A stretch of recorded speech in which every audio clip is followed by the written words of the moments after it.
Last summer, I started building an addition to my cabin, and gradually it took shape. There was, however, a lot of work that was still needed, and although a little late, I'd like to share with you the steps it took to complete at least the exterior, plus add a new storage space. Well, on my last cabin video, I mentioned that the next step outside was to put up the cedar shingles, and I have a few piles that I can start off with. Now, I have done this with the rest of the cabin before, over 2 years ago, and it wasn't fun for the simple reason that every one of these cedar shingles I had to put up with nails and a hammer. And if you can imagine whacking nails thousands of times, which is what I had to do, your arm gets really, really sore, and it takes a long time. So I was looking for an alternative, and I know some people suggested a brad nailer, and I'm okay with that. However, if I'm only going to use it for shingles, and this is the last time I'm going to put up shingles for a long time, I don't want to spend money on tools that I'm only going to use for one time, one purpose.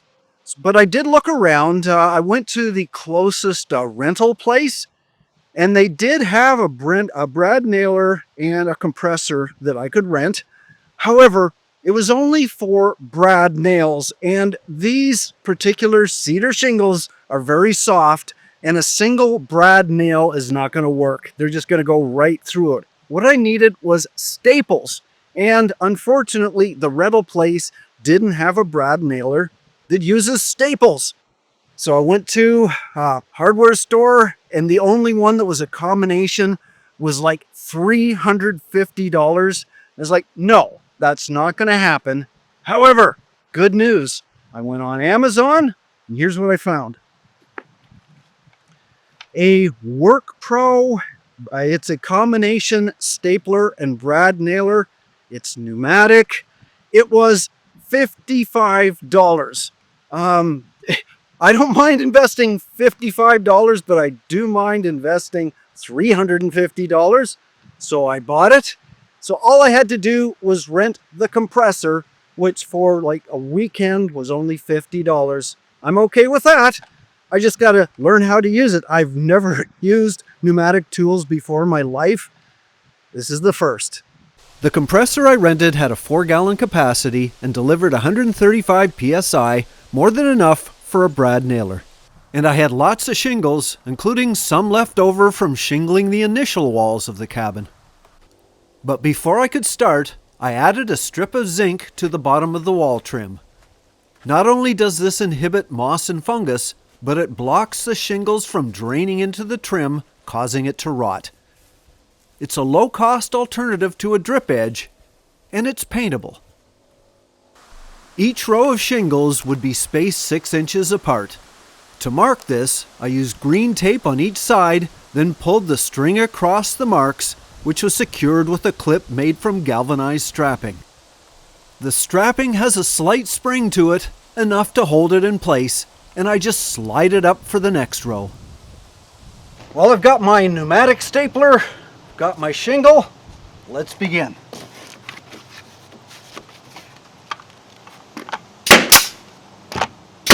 Oh, hearing protection. That's what I need.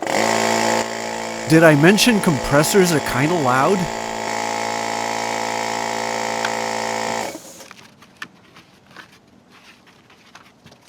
Although narrow shingles were okay with just 2 staples, the wider ones needed 3.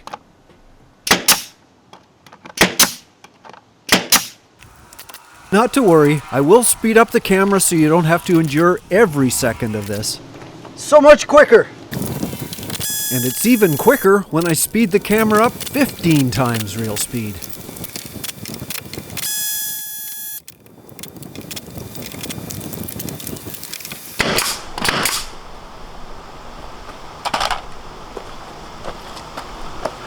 First row, I don't know, 5 minutes? I think I can improve on that. Actually, it was 7 minutes, and I may have been a little optimistic, as the first row was easy because I had a ledge to rest the shingles on.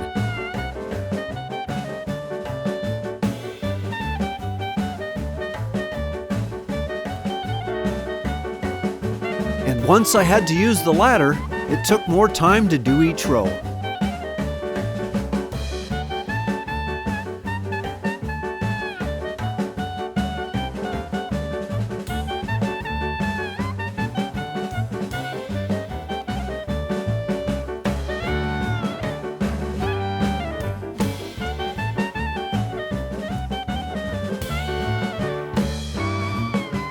By the time I got to the top, I needed an extension ladder, which added more steps, and although I kept the shingles in a bag to reduce going up and down the ladder, I was soon into the peak area of the gable, which required angled cuts to fit everything in place.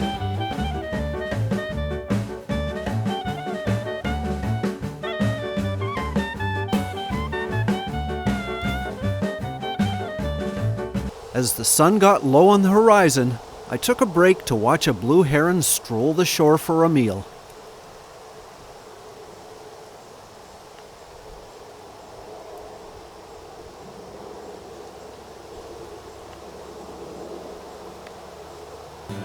Now it was one last session before the sun slipped under the horizon.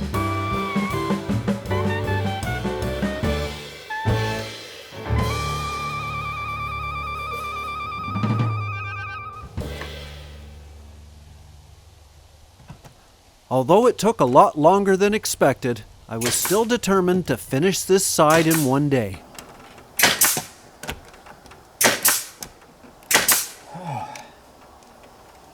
Oh. It's now dark. That was the last piece. Finally, I got one side done.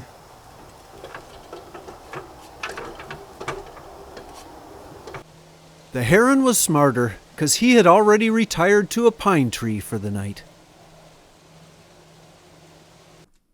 But I still had to take down the ladder and put a few of the tools away before I could call it quits. Those 21 rows of shingles took me 9 hours to install.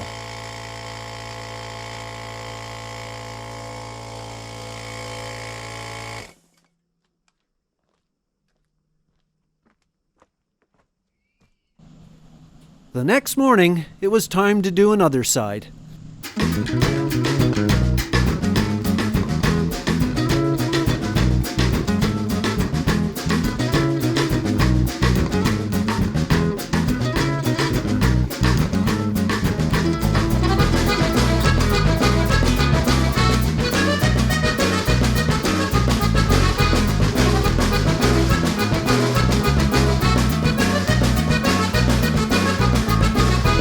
Unlike the larger end side, this window side was a lot quicker, and I was finished in just over 2 hours.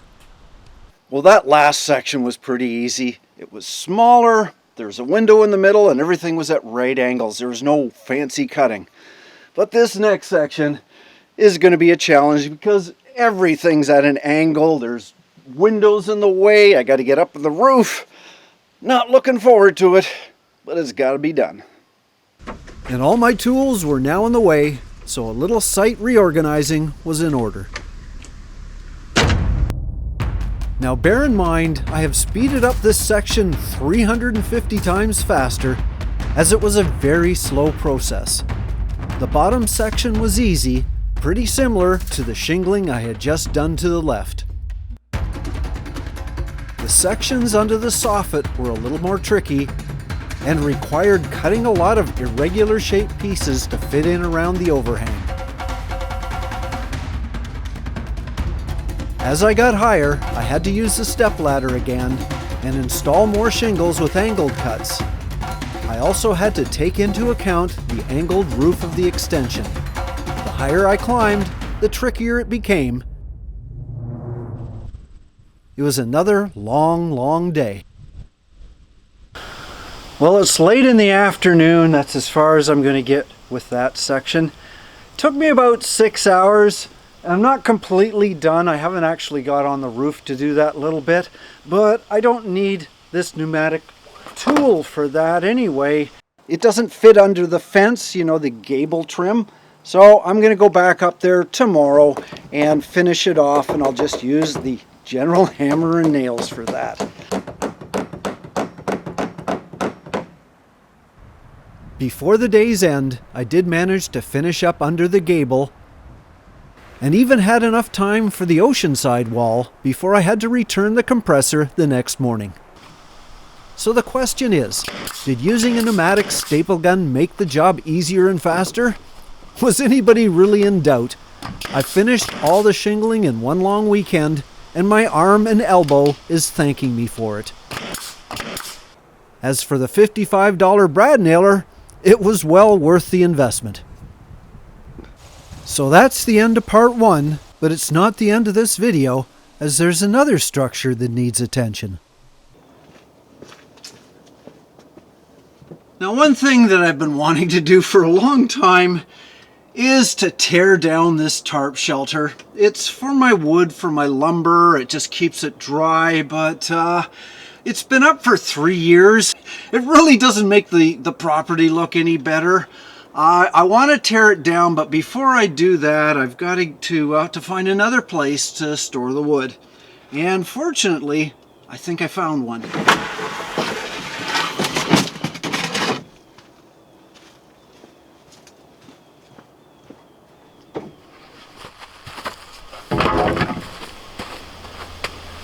This is underneath my new addition, and I think this has really got a lot of potential to store my lumber. I mean, it's big enough. It's 8 feet wide, 10 feet long. That should be able to fit most of my lumber. And then there's the area underneath the rest of the cabin that I could put the really long pieces. There are a few challenges though. First of all, it's a mess. I got to clean it up. But the ground is irregular and it's on a slope. You know, I've got to make sure my lumber is flat, so I'm going to have to build this up, you know, do a little landscaping at least. But the other thing is, because it's on a slope, you know, from the driveway down, if there's any torrential downpour, it's just going to come right in. So I have to stop that somehow. Now the other thing is, first of all, this looks hog ugly. It's the addition on stilts. I think I need to cover this up. You know, that'll prevent a lot of junk from blowing in. You know, maybe with some lattice, not lettuce. Lattice work, I think, will benefit immensely. It'll certainly make it look attractive, and it'll probably stop a lot of debris from coming in. But it's the other side that I think needs the most work. Let me just show you.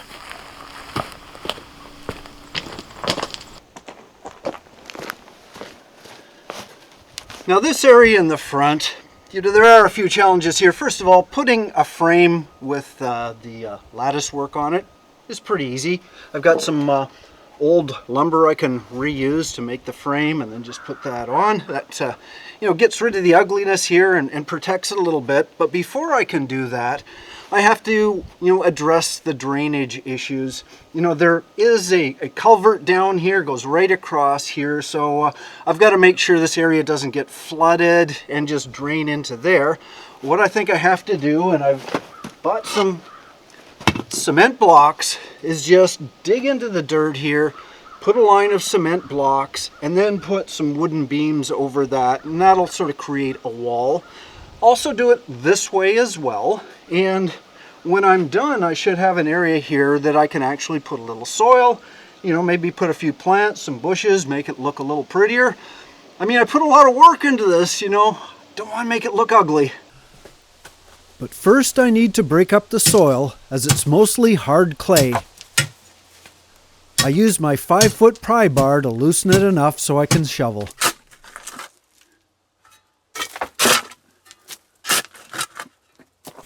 Once I had a path dug out, I could refine it with a flat blade spade.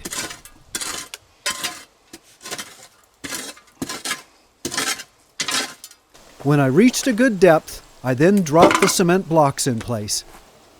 Keeping them level assures they'll all line up for a good straight edge.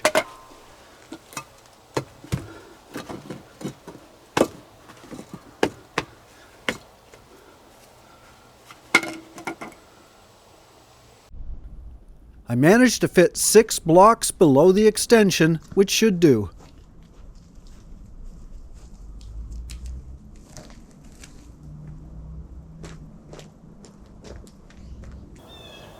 Well, I've made a frame for the lattice. It goes around this side and the other two over there. It's just scrap pieces of 2x4. I just put it all together.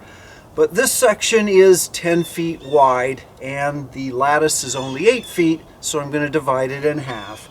I've got this screw pile here and this post I can attach up here, but this section I don't have anything to attach it to, so I'm just going to put a scrap piece of wood there. And I've got some galvanized strapping. I'm just going to wrap it around. Oh, I can get it out. There we go.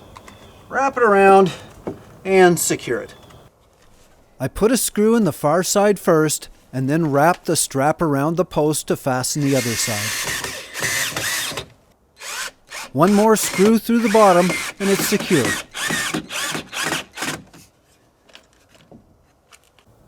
It ain't pretty, but it'll be covered by the lattice anyway. I was fortunate to salvage some lattice from a neighboring property, which is good as I found these sheets very expensive. Cutting can be a challenge as the lattice splits easily. An oscillating saw certainly minimizes the damage.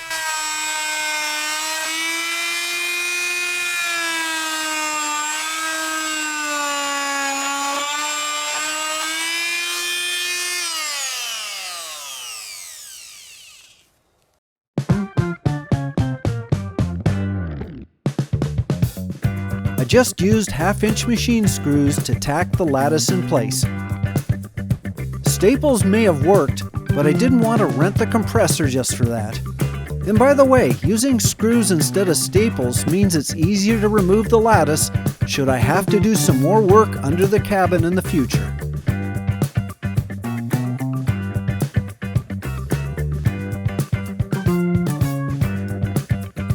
Both the cutting and the fastening didn't take long, and the result was a lot more appealing than leaving the undersides exposed.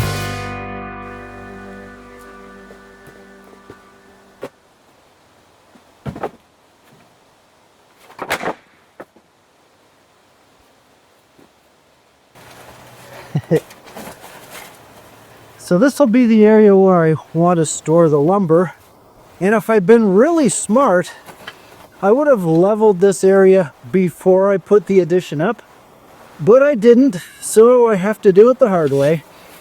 And I can't really get a shovel in here, so it's a hoedown.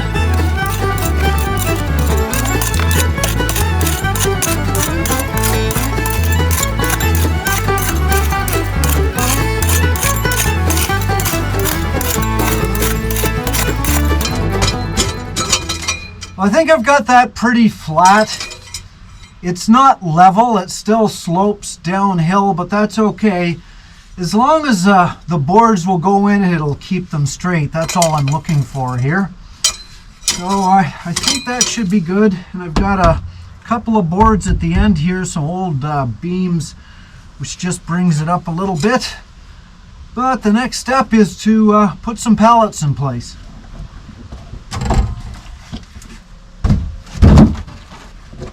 Oh boy. Knocked my beam down here. It wasn't nailed yet. Okay.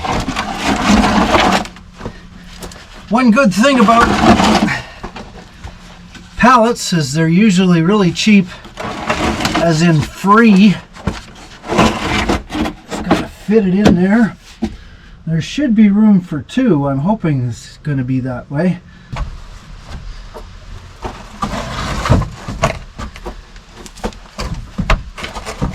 Oh, these things are heavy because they're wet.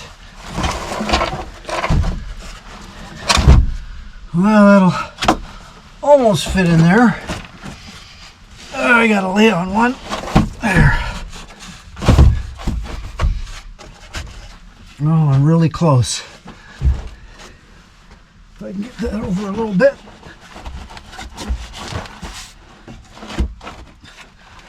There, that should fit. Except my camera's in the way.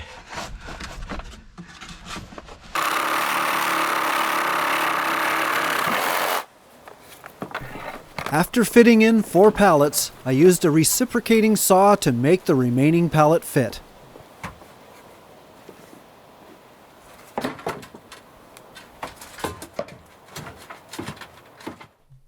I then secured some 4x4 posts I used for the entrance with 7-inch nails.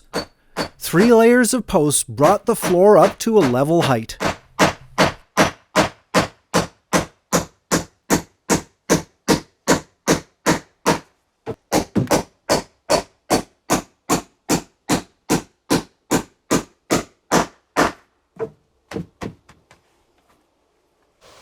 In what could have been wasted space, I now have a dry and flat storage area. Well, here's what I've come up with. I've got the pallets in place and they're reasonably level. Actually, I was amazed at how level it actually was. It's right bang on, and I was just eyeing it. I didn't actually measure it. But this gives me a space that's 8 feet wide, 10 feet long. The lattice on both sides is going to protect it. And I can put a tarp or something on this side if I've got to keep this dry, but all it needs is something in there. Guess I better get some lumber.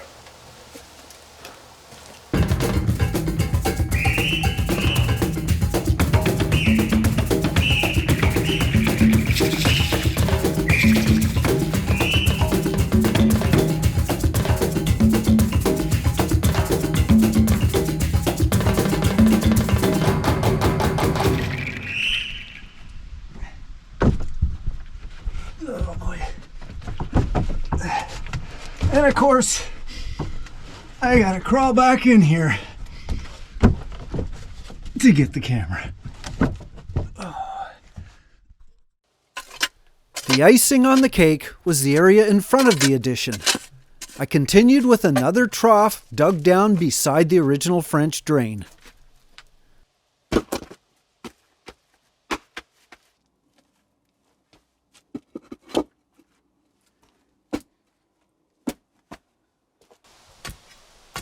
There was more ground to break up, but the dirt removed will be used for another future project.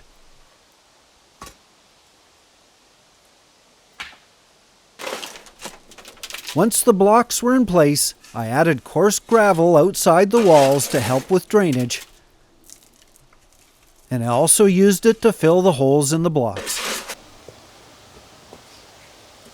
These beams were once fallen trees, which I squared with a jig and my chainsaw.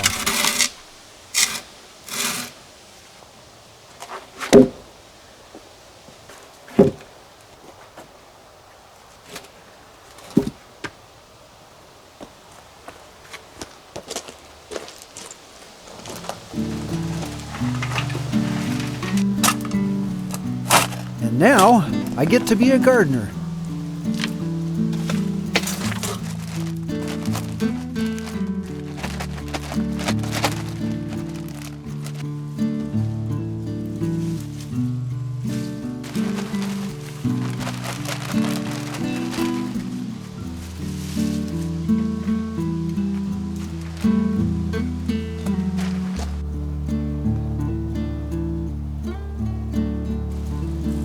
Well, it may put me in the horticultural wall of shame, but I don't care.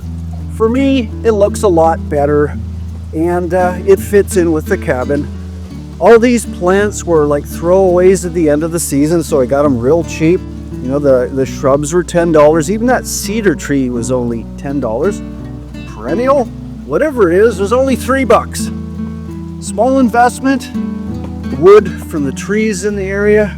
I think it looks a lot better, and I think it finally finishes the outside of the cabin. It's been a long journey, but I think it's worth it. Well, the outside walls are now protected. I've got a new storage space, and the cabin's looking a little nicer too. But there's still lots more work to do, so please check back in a little while. Now, as I started this video with flora, I'll end it with fauna. Thanks for watching.